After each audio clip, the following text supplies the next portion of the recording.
Le passé est-il présent? Mais de quel passé s'agit-il? Les remarquables exposés que nous venons d'entendre nous ont donné une parfaite démonstration de la complexité du problème. Est-ce que vous savez encore ce que c'est que le passé, ce que c'est que le présent, ce que c'est que le futur, ou est-ce que vous avez perdu vos repères?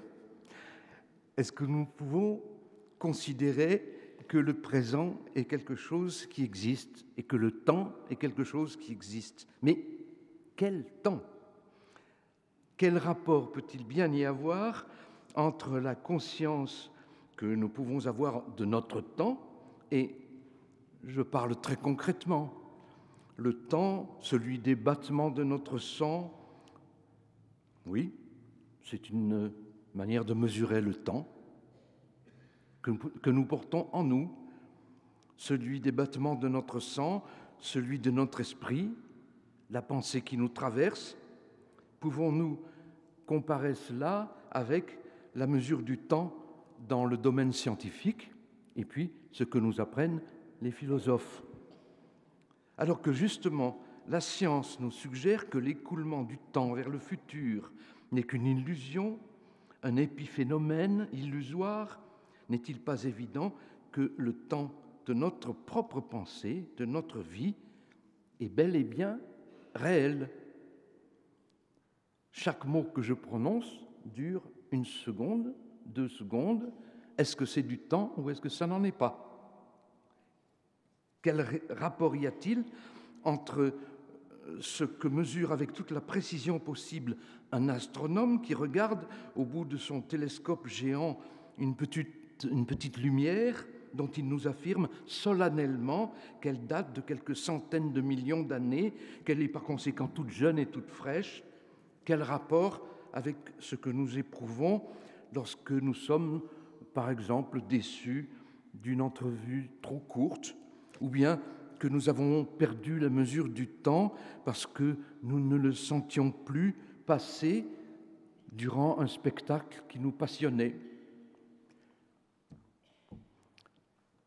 Un portrait, ce portrait peint par un artiste du XVIe siècle, mettez-le dans votre imagination, aimez un portrait du XVIe siècle et voyez-le.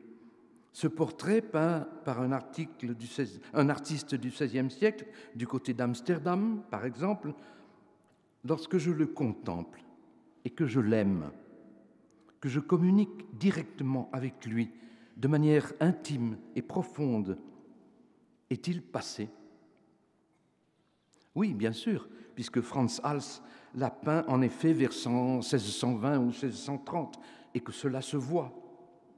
Et pourtant, puisque je l'aime, qu'il fait partie depuis tant d'années de ma vie et de ma pensée, et qu'il le fera toujours, je puis le voir avec précision n'importe où et n'importe quand. Il suffit que je ferme les yeux et je le vois.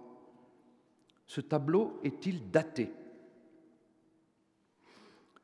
Lorsque nous regardons un portrait, un tableau, le faisons-nous comme le contemplaient les contemporains du peintre? Évidemment non. Nous pensons autre chose, nous pensons autrement. Même les détails d'une peinture ont pour nous un sens différent. Cette coiffe, ce col, cette fraise tuyautée que porte cette vieille femme peinte par Frans Hals était alors tout à fait habituelle et ordinaire. C'était le vêtement de tous les jours. Il n'étonnait personne. Et justement, à cause de cela, cette peinture est datée, cette vieille femme est clouée dans un certain contexte historique que nous le connaissions savamment ou pas. Ainsi, cette femme, dont nous aimons le visage, les yeux, les petites rides, s'est éloignée de nous, mais par sa coiffe, et non par ses yeux. Il y a dans ce portrait 2 temps, et non pas un seul. Il y a celui de l'histoire, qui communique d'ailleurs avec celui des savants historiens d'art, pour qui nulle œuvre d'art ne peut être sortie du temps où elle a été pensée et peinte, et l'autre, celui du regard qui tente de communiquer avec le personnage peint à travers la main du peintre, grâce à elle, mais au-delà d'elle. Ces deux temps ne communiquent pas l'un avec l'autre. Ils se rencontrent parfois et parfois ils se refusent. Mais est-ce tout ? La dame à l'hermine, que vous connaissez bien sûr, que Léonard de Vinci a peinte il y a 400 ans, est-elle présente, puisque je l'aime tant que je referais volontiers le voyage jusqu'à Cracovie, rien que pour la revoir, elle, et lui dire que son visage, son sourire, ses yeux n'ont jamais quitté ma pensée et ma vie, et que, justement, son sourire... Mais est-ce qu'elle sourit ? Non. Regardez mieux, elle ne sourit pas, du moins pas encore. Léonard de Vinci a seulement peint la douceur de ses lèvres, qui rejoint, n'est-ce pas étrange, celle de ses yeux. Non, elle ne sourit pas, mais Léonard a modelé ses lèvres de manière à m'obliger, moi qui la regarde 4 siècles plus tard, à inventer, à imaginer ce sourire qu'elle n'a pas encore fait et qu'elle est sur le point, seulement sur le point, d'adresser à cette personne qui n'est pas là, à droite du tableau, et que je suis obligé d'imaginer aussi. Ainsi, sans rien faire bouger, Léonard a installé le temps dans ce tableau immobile. Il a fait en sorte que notre imagination aille au-delà de ce qu'il montre et nous fasse pressentir, inventer et ressentir le sourire qu'elle ne fait pas encore et qui n'existe que dans notre esprit à nous. Quel miracle la peinture! La dame à l'hermine, peinte il y a 4 siècles, est présente aujourd'hui, à l'instant, mais elle débouche sur le futur, ou plutôt sur quelque chose qui serait le futur d'un passé, un futur qui n'existe pas, mais qu'elle nous oblige à imaginer. Et la musique. Lorsque j'écoute pour la 50e fois une musique que j'aime depuis mon enfance, un concerto de Vivaldi ou un air de Mozart, cette musique est-elle passée ? Ou est-ce que je ressuscite chaque fois la même émotion, les mêmes volutes sonores, puisque les sachant par cœur, je les anticipe. Je ne les écoute pas seulement, je ne les reçois pas, je les attends et je les fabrique en moi-même avant même que le musicien ne les fasse entendre sur le disque que je suis en train d'écouter. Et d'ailleurs, que suis-je en train d'écouter ? Est-ce la musique de mon tourne-disque ou celle de ma mémoire ou celle de mon imagination ? Les Grecs, au temps d'Ulysse, et même sans doute bien avant, ont eu toujours un merveilleux génie inventif pour donner forme et sens à tout ce qui, pour les hommes, est difficile à comprendre. Et ils faisaient cela tout simplement grâce à leur mythologie. Les Grecs avaient fait de la mémoire une déesse qu'ils avaient nommée Mnémosyne. Nous ne pratiquons plus assez la mythologie que notre rationalisme qualifie de fantaisie, d'imagination. Il a tort. La mythologie a tant de choses à nous apprendre sur ce que pensent les hommes. Eh bien oui, les Grecs l'ont dit il y a 4 ou 5 000 ans, la mémoire est une déesse. C'est elle qui manipule notre esprit. Elle en fait ce qu'elle veut. Nous nous souvenons, nous oublions et nous ne savons pas pourquoi. Mnémosyne manipule notre moi, nous oublions ceci, nous nous rappelons cela, c'est elle qui décide. Et cette déesse fantasque et lunatique, aimable la plupart du temps, souriante, malicieuse, mais parfois cruelle, plus d'ailleurs par légèreté que par méchanceté, sans que nous le sachions, elle fait de nous ce qu'elle veut. Elle nous cache ceci, que nous oublions, nous montre cela, que nous croyons avoir oublié, et qui était resté caché au fond de nous dans une souricière. Mais cette mythologie admirable nous apprend une chose capitale, c'est que Mnémosyne, notre chère mémoire, avait épousé, ou plus exactement, car comment imaginer que Junon l'aurait accepté et supporté?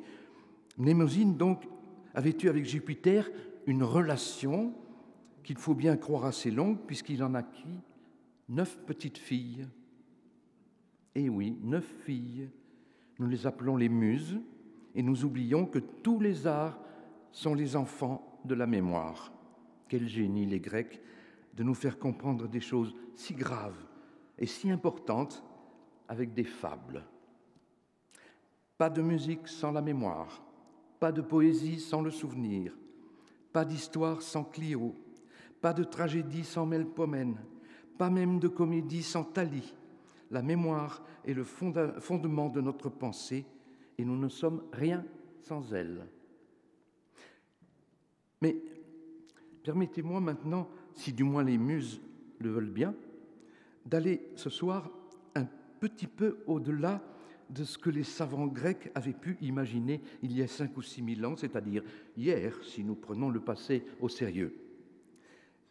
Pouvez-vous concevoir que même Homère, même Hésiode n'avaient pu imaginer que l'aimable Mnémosyne avait une sœur jumelle et qu'elles étaient aussi ressemblantes l'une à l'autre que Castor et Pollux? On ne pouvait les distinguer l'une de l'autre et elles ne cessaient d'en jouer naturellement, de se faire prendre pour celle-ci alors qu'elle était celle-là et de rire l'une et l'autre de tous ceux qui avaient pris Amnésyne pour Mnémosyne, car c'était ainsi que se nommait la sœur jumelle de la mémoire, Amnésyne, l'oubli. Amnésyne était aussi charmante que sa sœur Mnémosyne, aussi gracieuse, aussi fantasque, et personne ne pouvait déceler laquelle des deux était là. On croyait que c'était l'une, on avait oublié que la gentille Amnésyne, avec ses gestes doux, avait tout effacé. On se disait, en se frappant le front, « Mais qu'ai-je donc oublié? Quel est ce creux dans ma pensée ?» Et sans même qu'on s'en aperçoive, c'était sa sœur qui était à sa place. Et tout d'un coup, Marcel Proust se rappelait tout, le goût de la madeleine trempée dans la tasse de thé, et la tante Léonie, et le parfum des aubépines. Ce n'est pas tant le passé qui est présent, c'est notre mémoire qui le conserve, de même que notre moi n'existe que dans la mesure où notre mémoire nous rappelle d'instant en instant la continuité du déroulement de notre temps. Nous ne sommes moi que dans la mesure où nous avons conscience de cette continuité. Marcel Proust a définitivement fait et refait cette expérience depuis les premières pages du côté de chez Swann jusqu'aux dernières du Temps retrouvé. Il est impossible aujourd'hui de ne pas parler de Proust et de ne pas le citer. Je cite quelques phrases de lui. Oui, si le souvenir, grâce à l'oubli, n'a pu contracter aucun lien, jeter aucun chaînon entre lui et la minute présente, s'il est resté à sa place, à sa date, s'il a gardé ses distances, son isolement dans le creux d'une vallée ou à la pointe d'un sommet, il nous fait tout à coup respirer un air nouveau, précisément parce que c'est un air qu'on a respiré autrefois. Cet air plus pur que les poètes ont vainement essayé de faire régner dans le paradis et qui ne pourrait donner cette sensation profonde de renouvellement que s'il avait été respiré déjà, car les vrais paradis sont les paradis qu'on a perdus. Mais cette continuité de notre pensée grâce à la mémoire, subtilement interrompue par Amnésyne au gré de ses lubies, on la retrouve aussi sous toutes ses formes et l'homme fait usage de ces vides de la pensée autant que des pleins. Permettez-moi de revenir un instant sur l'art du peintre et de l'un des plus grands de toute notre histoire. Comment peignait le Titien? Comment travaillait-il? On le sait par plusieurs témoignages et c'est bien étrange. Dans ses tableaux de vieillesse, il ne caressait plus la toile avec douceur comme il le faisait dans ses jeunes années et qu'il peignait la Vénus d'Urbino. Ses coups de pinceau avaient acquis une étrange vivacité et même une certaine violence qui les font ressembler à ceux de nos impressionnistes. Pour ses derniers grands chefs-d'œuvre, la Pietà, le supplice de Marsyas, on a comme le sentiment qu'il fixe sur la toile non pas le sujet qu'il peint, mais quelque chose comme la hâte de sa main et l'angoisse du temps qui passe. Et Vasari, son premier biographe, qu'il a bien connu et qui résidait chez lui, raconte comment, après avoir peint à coups de poignet, il s'arrêtait, retournait le tableau vers le mur, à l'envers, pour ne plus le voir. Et puis des semaines ou des mois plus tard, il le retournait et le contemplait longuement. Et Vasari ajoute d'un air sévère, comme si c'était son ennemi.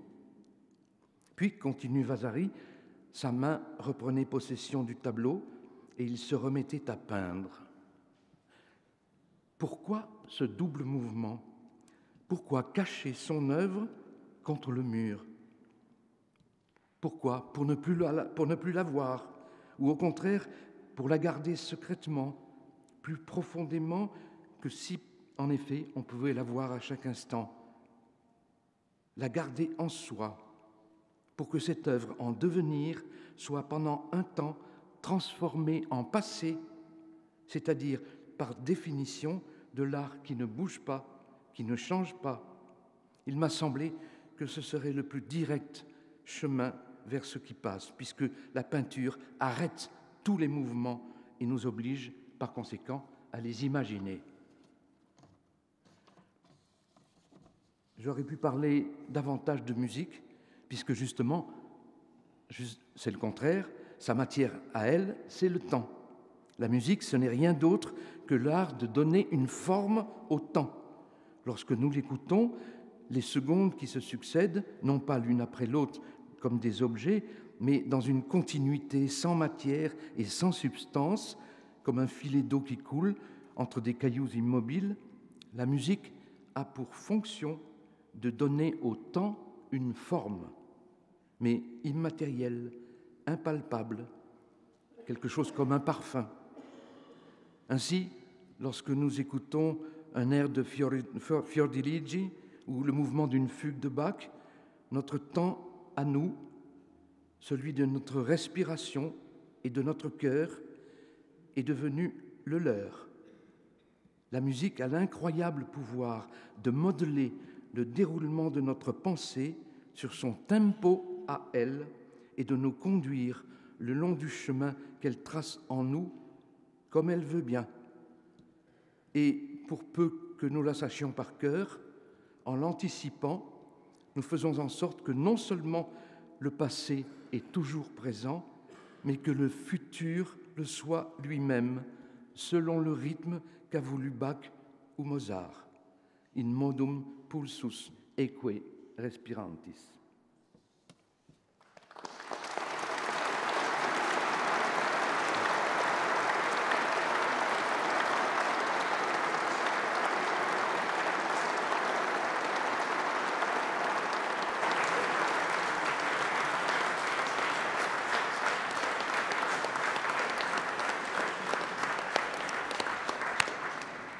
Merci, chers confrères.